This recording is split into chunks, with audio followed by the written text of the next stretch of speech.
Good morning students. आज हम लोग इंग्लिश ग्रामर में वाक्य के बारे में पढ़ेंगे। तो शुरू करते हैं। The sentence. What is sentence? When we speak or write we use words. We generally use these words in groups as little Jack Horner sat in a corner. इसका मतलब है कि जब भी हम कोई शब्द बोलते हैं, कुछ भी बोलते हैं या कोई भी वाक्य लिखते हैं तो उसमें हम शब्दों के समूहों का प्रयोग करते हैं। और जनरली हम ऐसे शब्दों का प्रयोग करते हैं जो ग्रुप में होते हैं। कई शब्दों को मिला करके एक वाक्य बनता है। जैसे little Jack Horner sat in a corner, मतलब लिटिल जैक ऑर्नर कॉर्नर में बैठा हुआ, कोने में बैठा हुआ। सो हम कह सकते हैं कि a group of words like this which makes complete sense is called a sentence. मतलब ऐसे शब्दों का समूह जो कि एक कोई मीनिंगफुल वाक्य बनाता है, उससे कोई अर्थ निकलता है, सार्थक अर्थ निकलता है, वो क्या कहलाता है? वाक्य कहलाता है।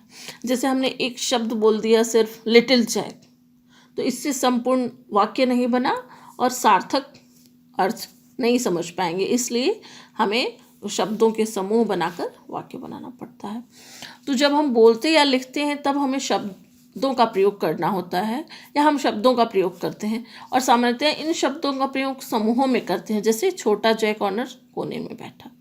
शब्दों का एक समूह दिए गए उदाहरण में जैसा मैंने बताया वो एक पूर्ण अर्थ बनाते हैं और वे वाक्य कहलाते हैं।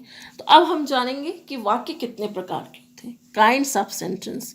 Sentences are of 4 kinds. मतलब वाक्य कितने प्रकार के होते हैं? 4 प्रकार के होते हैं। सबसे पहला होता है असर्टिव और डिक्लेरेटिव सेंटेंस। तो असर्टिव और डिक्लेरेटिव सेंटेंस का मतलब है कि ऐसे वाक्य जिसमें हम कोई कथन बनाते हैं या कोई घोषणा या कोई जानकारी प्रदान करते हैं, वो साधारण वाक्य कहलाता है। जैसे हमटी व डम्टी एक दीवार पर बैठे। A sentence that makes a statement or assertion is called a declarative or assertive sentence. तो फिर अगला है, दूसरा है इंटरोगेटिव सेंटेंस। इंटरोगेटिव सेंटेंस का मतलब प्रश्नवाचक वाक्य।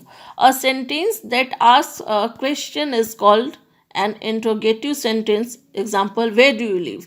तो एक ऐसा वाक्य जो कि कोई प्रश्न पूछता है वह प्रश्नवाचक वाक्य कहलाता है। सामान्यतः वाक्य के अंत में प्रश्नवाचक चिन्ह भी दिया होता है जिससे हम इसको आसानी से पहचान सकते हैं। तो उदाहरण के लिए, तुम कहाँ रहते हो, उसके बाद प्रश्नसूचक चिन्ह लगेगा तो वो हो जाएगा इंटरोगेटिव सेंटेंस।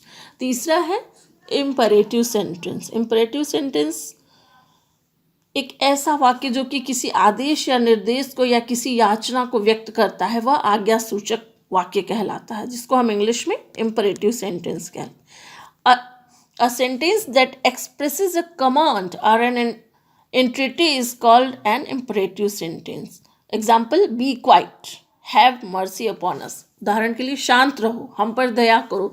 तो शांत रहो में जैसे हम किसी को आदेश दे रहे हैं कि शांत रहो, या अनाउंस कर रहे हैं, उद्घोषणा कर रहे हैं कि शांत रहो, या फिर हम पर दया करो, मतलब कोई भी हम रिक्वेस्ट कर रहे हैं, याचना कर रहे हैं, तो वो हो गया इम्परेटिव सेंटेंस, मतलब आज्ञा सूचक वाक्य।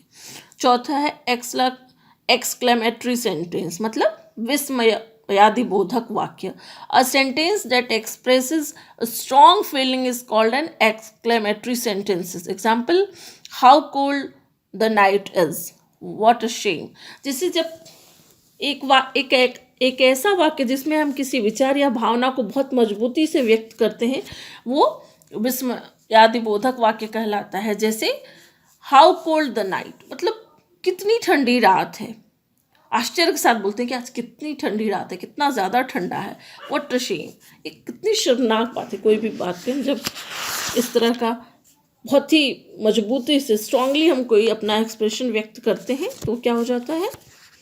विस्मयादिबोधक वाक्य हो जाता है। तो उम्मीद करती हूँ कि आप लोग वाक्य क्या है ये समझ गए होंगे और अच्छे समझ में आ गया होगा। धन्यवाद।